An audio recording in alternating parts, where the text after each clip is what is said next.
For today's vlog, mag-i-install tayo ng conventional smoke detector. Balatan lang natin yung dulo. Always remember na ang gagamitin mong line 1 o positive ay kulay puti. Yung red block naman, ang positive mo ay red. So that's why we use white kasi white and black yan. So natalop na natin yan. Mayroon ditong L1 in, L2, L1 out. May tacking tayo rito, masking tape. Ibig sabihin ito yung in. Kuhanin mo yung positive na kulay white, isalpak mo na tong positive natin na in sa line 1 in.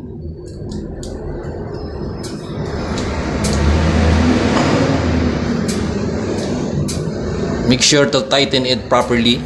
Ang line 2 natin na in, ilalagay natin yan sa line 2 ang negative. Conventional type lang to guys na smoke. Tapos ang out natin, which is walang masking tape yan, ilalagay natin to sa L1 out. Tighten it properly and correctly. Then yung line 2 natin, which is negative, lalagay din natin dito sa line 2 natin. Then igpitan lang. So recap,